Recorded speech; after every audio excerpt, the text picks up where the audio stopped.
headlines. Multiple explosion hits Maiduguri, few injured. 4 people killed, scores injured in Matazu local government area of Katsina State following bandits' attack. Unidentified woman still on sickbay at Maraba Medical Center 3 months after admission. And on the international scene, dozens injured as residents flee huge ash cloud from Indonesia volcano.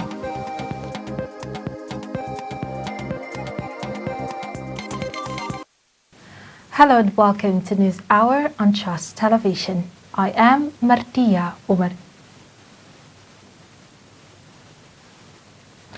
Now the news in detail. Few people have been injured after multiple rocket launch landed in the capital city of Maiduguri on Saturday morning. The 4 different explosions occurred near Maiduguri Airport and 1,000 housing estates. Let's look at the report. At the early hours of Saturday morning, residents in Maiduguri had explosions within the capital. Some of the launched missiles suspected to be fired by Boko Haram terrorists impacted on Ibrahim Abbas' house, a resident at Ayafe Street of Gomari Airport. The damages affected 3 houses in the vicinity and his car was burnt, but no one sustained any injury. When it happened, we were inside the room and the kids are in the parlor, so we are awake around some minutes after 6. So we had 2 to 3 bomb blasts in the morning. So I wanted to make inquiry. I went to the room to pick my phone. So when I come back to the parlor, that's when the rocket launcher fell inside our compound. So before I realized everywhere is dusty. Yeah, it affected almost all the house. As you can see, the roof of the parlor is damaged. Then the ceiling, the suspension from the ceiling from all the rooms has been dropped and it has caused some crack in the wall. Other missiles landed on some houses in 1,000 housing estate. Residents say it happened at the hour of Fajr prayers.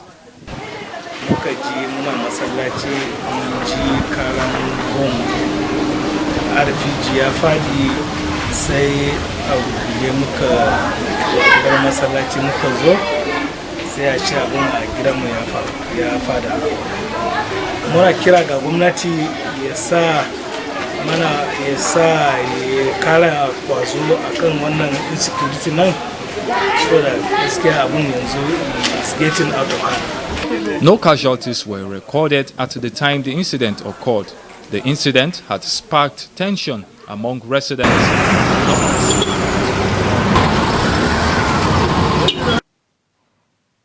A multiple explosion is coming after troops of Operation Hadinkai in the northeast reportedly killed and many terrorist fighters retreating on foot in Gajiram area. The troops recovered many assault rifles from the terrorists in addition to destroying many gun trucks by the Nigerian Air Force fighter jet pilots.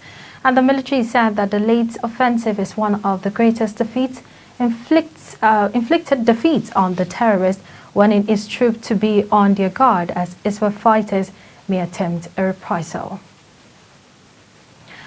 At least 4 people have been killed and scores wounded as several animals were rustled in Dogara, Daurawa and Gedangadi, all in Matazu local government area of Katsina State.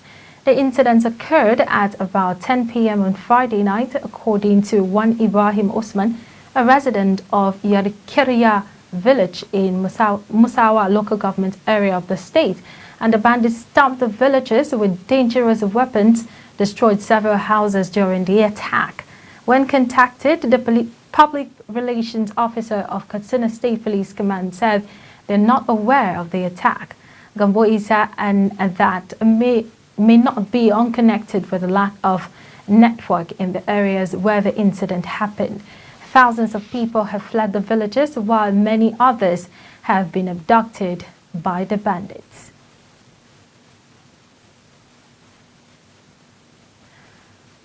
60 members of the Emmanuel Baptist Church, Kakaudaji, Kaduna, kidnapped by suspected bandits, have regained freedom after a month in captivity.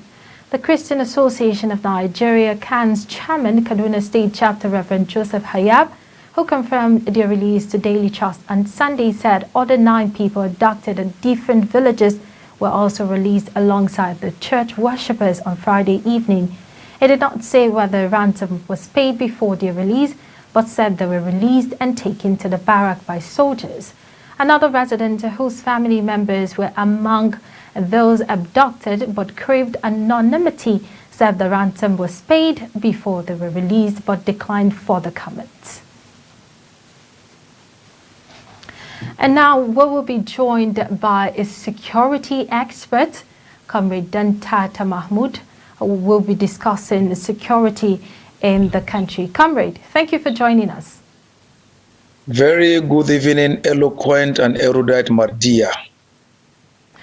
All right, Comrade, it's not news that, in different parts of the country, the rate of insecurity is getting higher and higher, and it's a thing of concern. How would you describe the state of security in the country right now? From news all over the country about bandits, all of the activities happening in the country right now as relates to insecurity.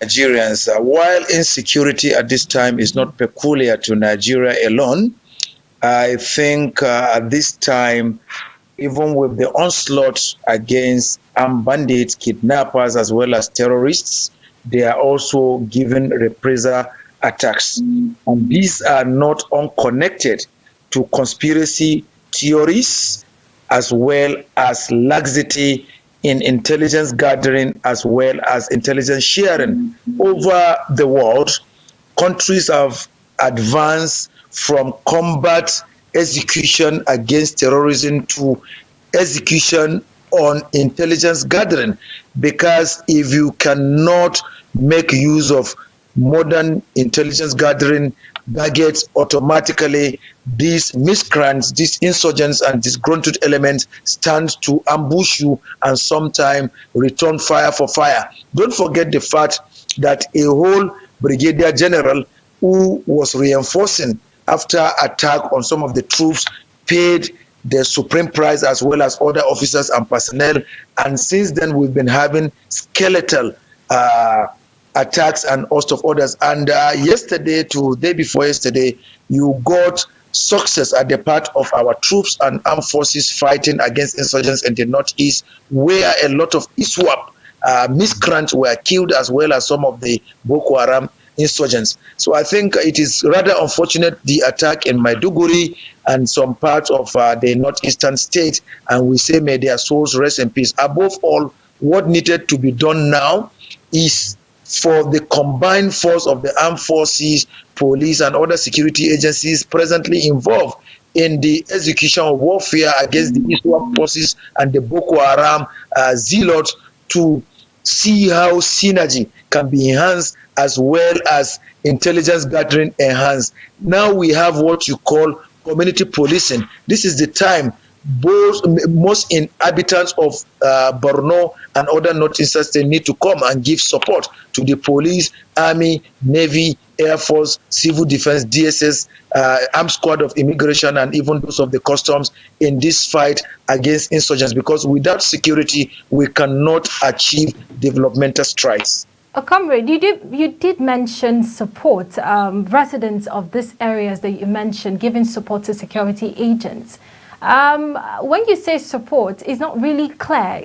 Could it be material support? Could it be in terms of information? What kind of support can an individual offer the military?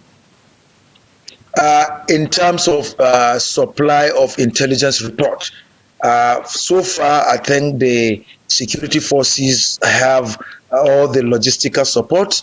What the communities needed to do now is to avail them with privileged intelligence information, because it is the inhabitants of these insurgent riding areas that knows the route these insurgents follow, the markets they go to, the people that supply their foodstuffs, fuel, and other things that they use to capacitate themselves before they execute these attacks on gallant and combatant forces of the Nigerian Army, Air Force, Navy, Police, DSS, Armed Squad of Civil Defense, Immigration, and other security forces presently that forms the Joint Task Force.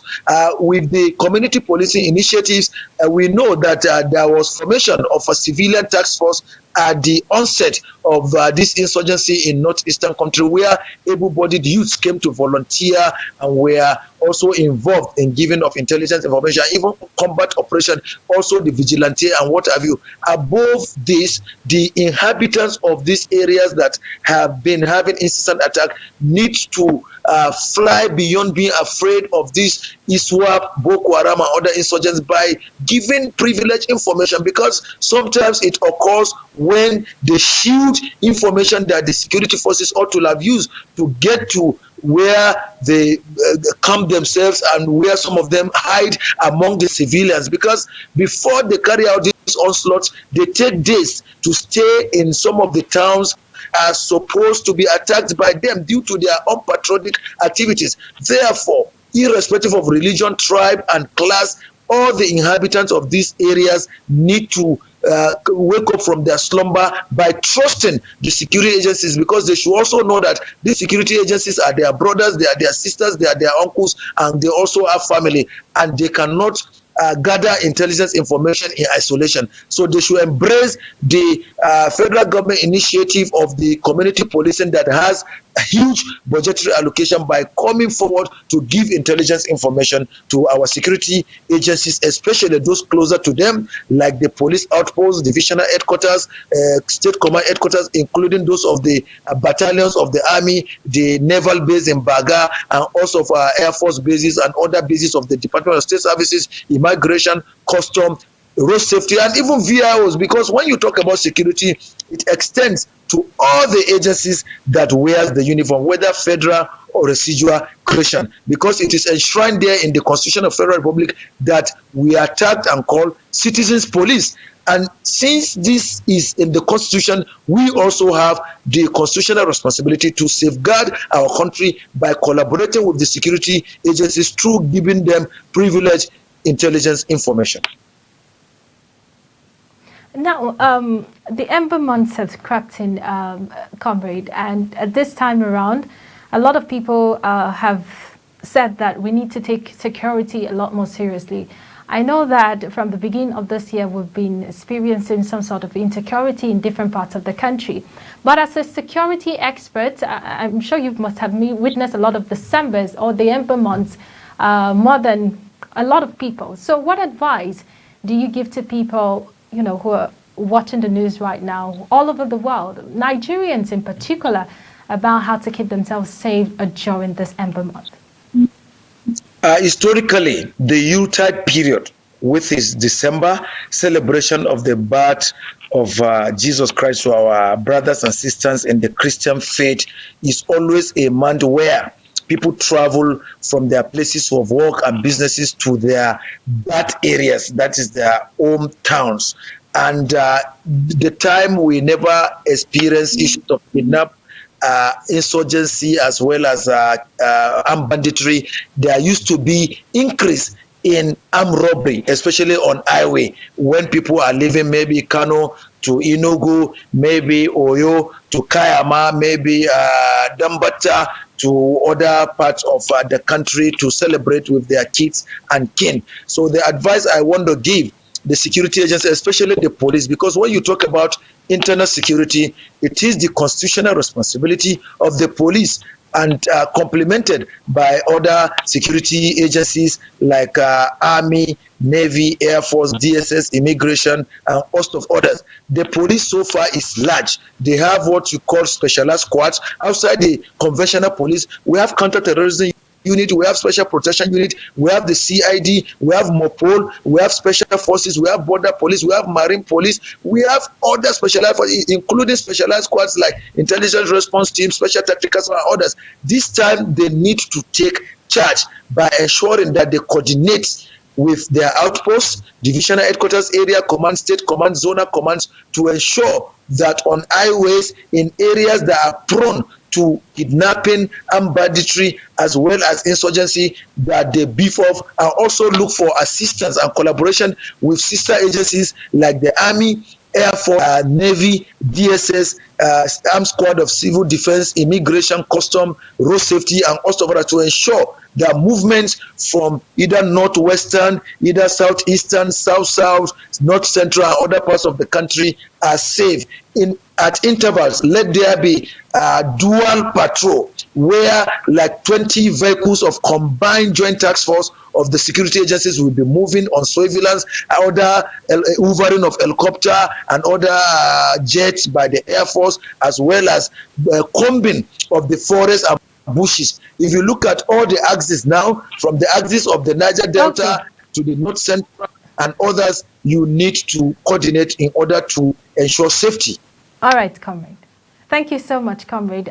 We've been having this conversation around insecurity with Comrade Mahmoud Tata, a security expert. Thank you so much for being a part of the news this evening. But to other news, workers in Kaduna State are concerned about non-payment of salaries for more than half of the workforce in the state, and the state chapter of the Trade Union Congress raised the alarm in Kaduna on Saturday. TUC Chairman Abdullahi Damfulani told newsmen that over half of the public servants have not been paid for 2 months at this time of economic hardship. This development is coming at a time when over 200 teachers are said to be disengaged from the service over certificate forgery. Take a look. That is to say October and November 2021, to be precise. The problems and challenges that our team members are being faced with as a result of this non-payment of salaries of over 20,000 workers of the state since the month of October. What transpired is why it was about 20,000, because that of October were there, some were omitted in November, and we are still working on them. That almost more than half of those people have uploaded their details at the government portal.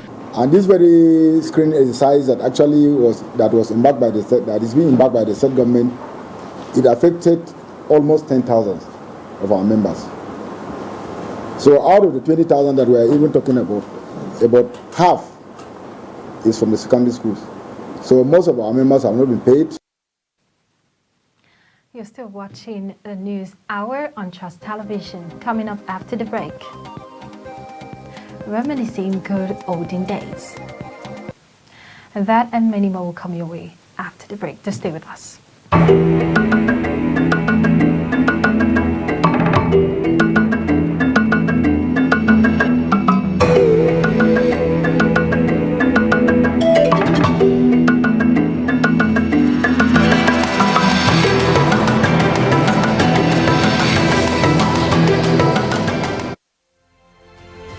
Get latest updates on current topical issues and breaking news by downloading the Trust TV mobile app on your Android devices. Go online, click Google Play Store, search Trust TV, install the app, and get doses of unfiltered information on happenings all over the world in your pocket. Trust TV, documenting the Nigerian story.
Welcome back and thank you for staying with us. Another look at our top stories. Few people have been injured after multiple rocket launch landed in the capital city of Maiduguri on Saturday morning. And at least 4 people have been killed, scores wounded as several animals were rustled in Dogara, Daurawa and Gidangadi, all in Matazu local government area of Katsina State. And still ahead, Nigeria's Center for Disease Control (NCDC) has announced 2 additional fatalities from the coronavirus pandemic on Friday, with 196 fresh cases reported across 5 states and the Federal Capital Territory.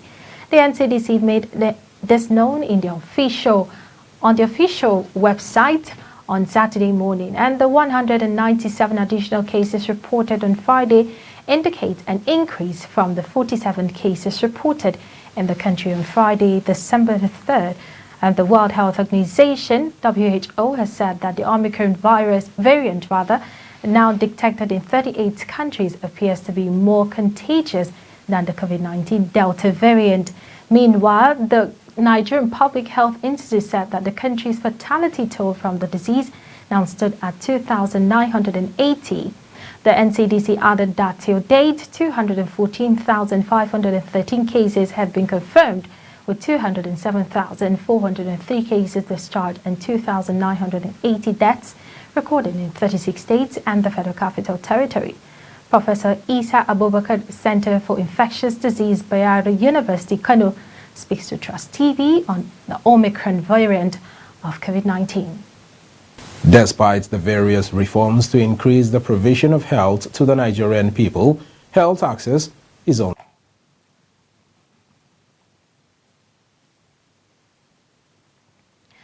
And breaking news reaching us right now says that the United Kingdom has added Nigeria to the countries on its red list as a result of the discovery of COVID-19 Omicron cases linked to Nigeria. And the decision was announced in a tweet by the UK on Saturday. And according to new protocol, non-UK and non-Irish citizens who are traveling in from Nigeria will not be allowed entry into the United Kingdom. In another development, an unidentified woman who is receiving medical attention at the Marable Medical Center for about 3 months now is still on admission after being unconscious and could not speak nor identify herself. This is happening amidst concerns about the state of health services in hospitals across the Federal Capital Territory of Abuja. Chijokyo Kafo reports. To increase the provision of health to the Nigerian people, health access is only 43.3%. Political instability, corruption, limited institutional capacity, and an unstable economy are major factors responsible for the poor development of health services in Nigeria. We visited the Mararaba Medical Center to have a better understanding of what healthcare services look like in the hospital, but we were denied free access to film anything or have interviews with anyone. However, from what our eyes and hidden cameras could catch, most of the patients there were women and children, and since we couldn't speak to any of them, it is still unclear whether healthcare services are up to standard here. After much persuasion, we were allowed access into the female ward, a somewhat darkly lit room with patients lined up across both sides of the wall. This woman has been in this hospital for 3 months. Health staff at the facility say she was brought in unconscious and has since been unable to speak or identify herself. The person you are seeing here, we don't know her name. She was brought unconscious from somewhere, primary health care, and then we started treating her, and God help us, she's recovering. More than 2 months now. You know, I told you she was unconscious. She became conscious now. And up to now, she cannot talk well. We ask her questions. She cannot tell us what is her name, where she comes from.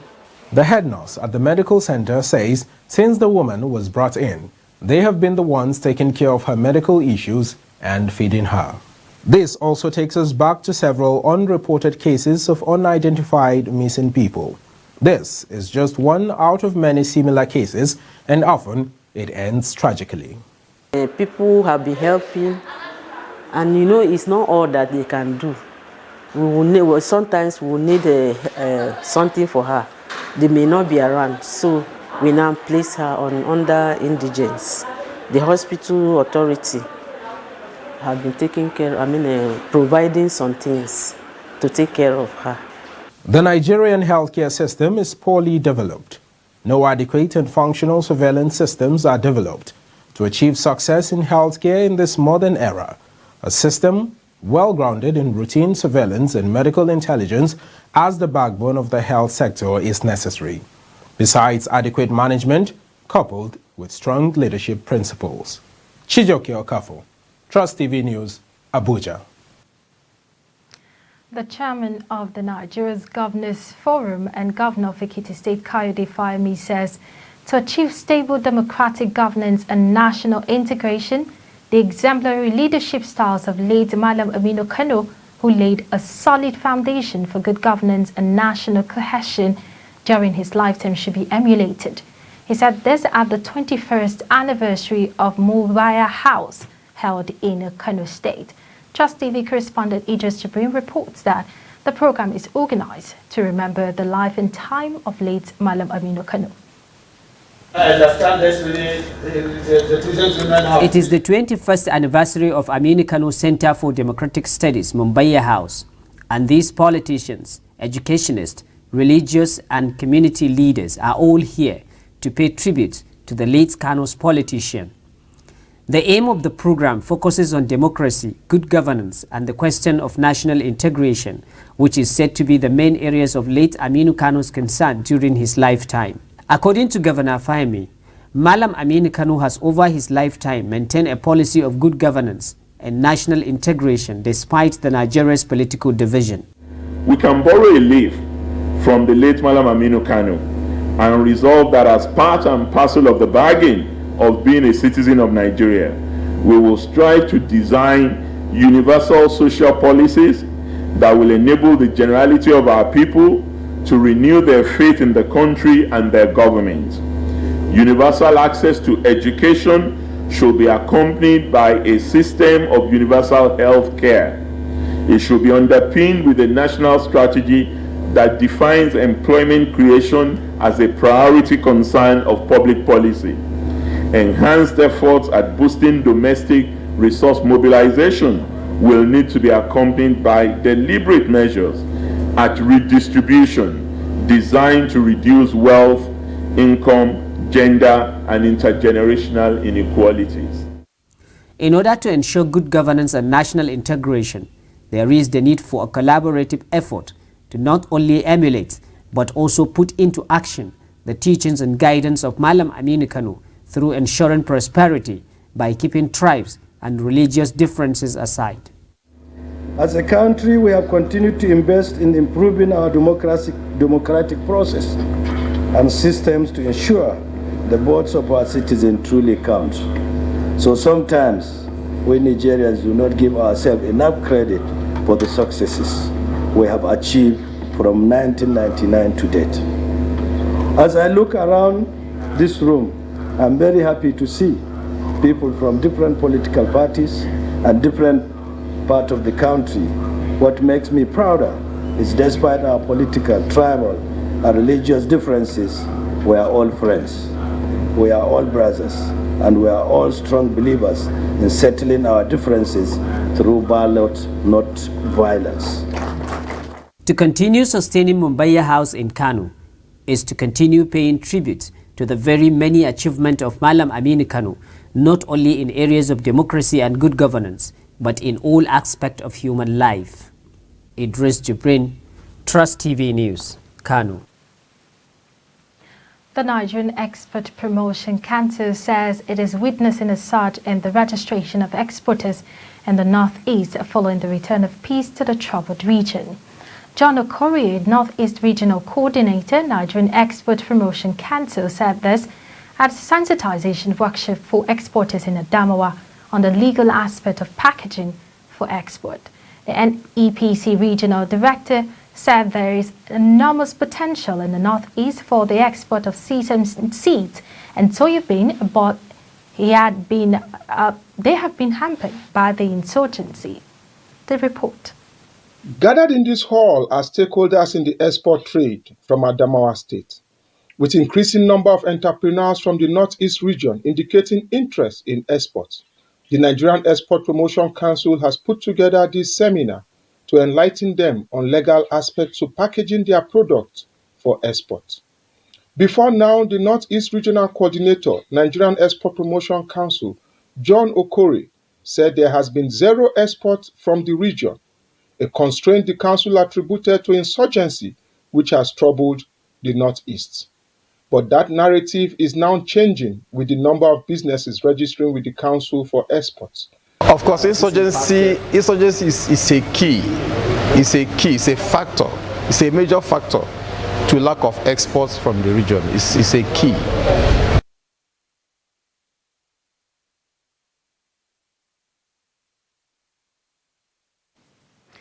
Air travelers in Nigeria say air travel has become an extreme sport as they contend high cost of ticket fares, delays and often outright cancellation. Some Nigerian travelers speak to Trust TV's Nafisa Abdul Al on their experience, especially as the Yuletide season sets in. With the fast approaching Yuletide season, the cost of flight tickets are beginning to skyrocket and it's telling on travelers. We are now here at the Nnamdi Azikiwe International Airport to speak with some of these passengers on this development. We have had a lot of high traffic for about 2 weeks now. This should be the consequence of the insecurity along the road. And based on that, it becomes an opportunity for the airline to hike their price. Though we have a lot of other new aircraft that are just coming. Ordinarily, when new aircraft come, price tends to go down because of competition. But now, whether you are coming, even if you come with Mulue, now the price is as high as 100,000, 90,000. My experience was horrible.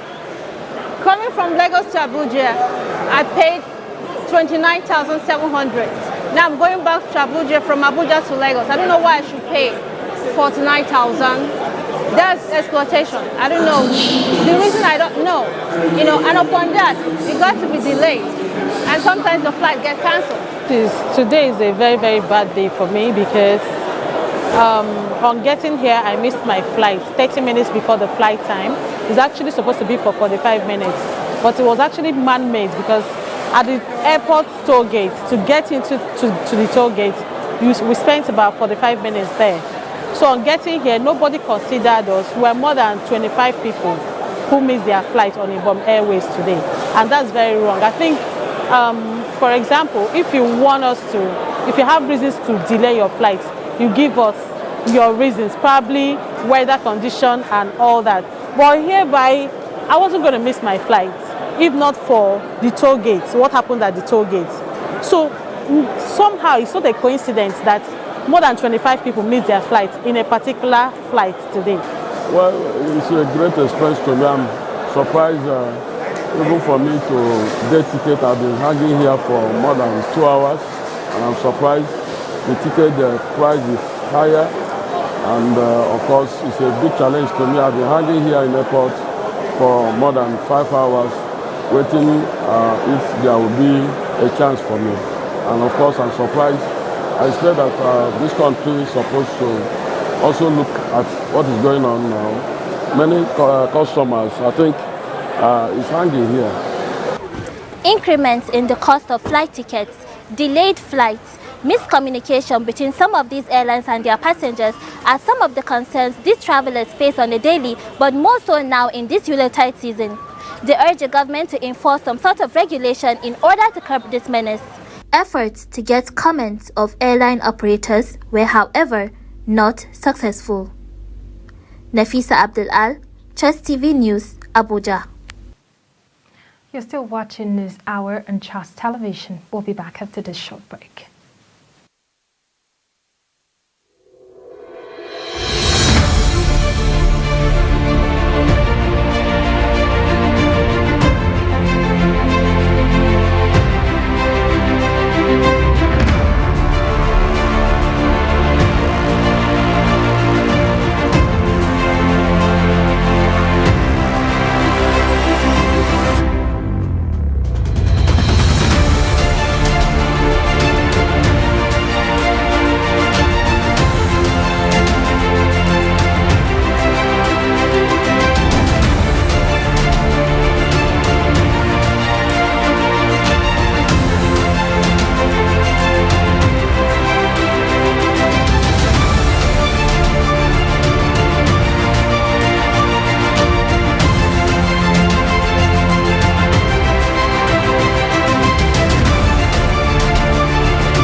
Welcome back, and now to the rest of the news.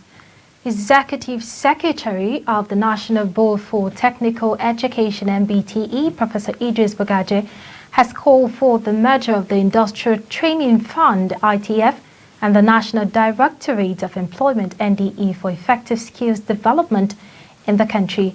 Bagaje said this in Abuja at the 7th edition of Industry Partnership for Skills Development. He called for the establishment of a National Skills Bank, NSB, to support small-scale entrepreneurs at the end of their training at very low interest rates. Also speaking, Vice President Yemi Osibajo, represented by Minister of State for Education Chukwuemeka Nwajuba, and the Permanent Secretary of the Federal Ministry of Education, Sonny Echono, lamented the gaps that exist in the skills industry. This dialogue between policymakers and those who actually drive policy during project implementation should actually happen.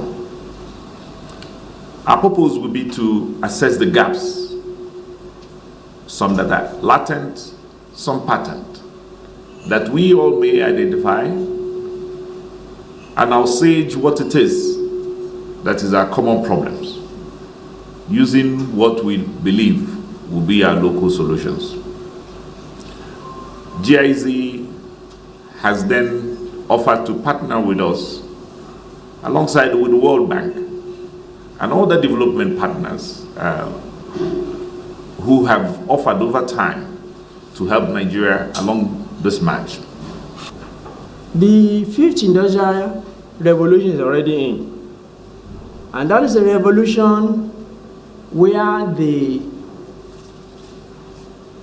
man or human will have to work together with machines. And that is why it is necessary to begin to walk along that path. Today, in our institutions, we are already grooming children in robotics, coding, and giving them an idea of what artificial intelligence is all about. We are very, very happy that this is in partnership with GIZ, which is also a development partner.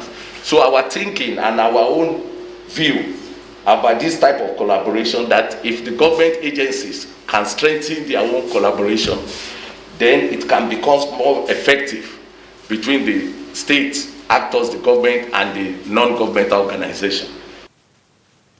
And now to business news. A former Director General of the Abuja Chamber of Commerce and Industry, Chijioke Ekechukwu, says free fall of the Naira should not be blamed on poor monetary policy of the Central Bank of Nigeria, CBN, alone. He said that other institutions of government are partially responsible for the apparent collapse of Naira and high inflation rate in the country. We have put all the blame about exchange rate on Central Bank. The truth is that Central Bank should not even take up to 20% of that blame. The entire blame should be on many other areas of the country. One of the areas is the same insecurity in the country we're talking about. Another area is the physical side of our economy, which is the way managed by another ministry, Ministry of Finance. What CBN is trying to do is just to be able to manage the kind of revenue base we have and the kind of inflows of foreign exchange we have, and use it to make decisions of monetary policy. Otherwise, CBN should not take up to 20% of the blame of why our exchange rate is this way. Yeah, because there are many other factors responsible for where we are today. One factor is the fact that our revenue base is almost low, very, very low. We remain having our revenue base with oil, when we can actually generate a lot of revenue from other sectors. Now, one thing everybody should ponder, about is the fact that oil is contributing up to 90% of our revenue base, yet it's not contributing up to 50% of our GDP. Other sectors are contributing up to 80% of our GDP. Yet, those other sectors that are contributing 80% of our GDP are not contributing to our revenue base. So it's a thing to worry and a thing to start asking questions. If oil that is contributing 10% or slightly above 10% of our revenue base is contributing far less to GDP, and others are contributing more to GDP but less to revenue, there is something going wrong that we need to correct. If we can correct that, our revenue base will increase. And on the foreign scene, one person has died and dozens are injured after a volcano erupted on Indonesia's Java Island, officials said on Saturday. The eruption took place at about 14:30 local time. Local authorities have set up a restricted zone within 5 kilometers from the crater. Witnesses described nearby villages covered in debris and thick smoke blotting out of the sun and leaving them in pitch darkness. The deputy chief of Lumajang district put the number of injured at 41, saying they had suffered burns. Indonesia's disaster mitigation agency later said it knew of 35 people being treated at local medical facilities. Evacuation efforts have been hampered by choking smoke, power blackouts and rainstorms during the eruption, which turned the debris into mud. Several hundreds of people have been moved to shelters or left for safer areas. And now to Zambia, where Health Minister Sylvia Musabo on Saturday said Zambia had recorded its first case of Omicron coronavirus variant in 3 people who tested positive for COVID-19 in the past week. The 3 cases are a man living with within the district around the capital Lusaka who traveled recently and is showing mild symptoms. A man in Chimbobo district who also traveled abroad recently but is asymptomatic, and a woman in Lusaka district who had not traveled abroad recently and had mild symptoms. The Omicron variant, first detected in southern Africa last month, has caused global alarm, with countries imposing travel restrictions for fear that it will spread quickly, even among vaccinated people. The Omicron variant has been detected in 39 countries, up from 23 just 2 days ago, which Nigeria is not an exception. So we'll be joined by Professor Isa Abubakar from PUK, Bayero University of Kano, to tell us more about the Omicron virus. Well, the Omicron variant of COVID-19 is a new strain of coronavirus which causes the disease called COVID-19. Actually, it was first discovered in South Africa, most likely a patient whose immunity has gone very low as a result of chronic infection with HIV/AIDS. So when this patient or group of patients were now subsequently infected with COVID-19, it stayed long in them, and so they are causing different forms of symptoms. The danger associated with the Omicron variant is that it has a lot of mutations. On the spike protein alone, it has more than 30 mutations. This is double the number that the Delta variant is associated with. Similarly, on the part of its body which allows it to invade human body and cause infection, it has more than 10 mutations also. So all these are saying that it is now much that this variant will infect human beings, and then it is likely that even the normal vaccines that we now take may not work against this variant. And then again, even past infections that ordinarily should have conferred immunity on a person who has suffered from the disease, this variant will not respond to that type of immunity. So it becomes easier for it to infect human beings, and it is not yet known whether the symptoms and signs, which ordinarily now are unusual, whether they will be severer than the ones that we are used to. So and that this variant has also been discovered in places like Botswana, in Hong Kong, in Israel, in UK and other countries. So even in Nigeria, the NCDC has reported this so far.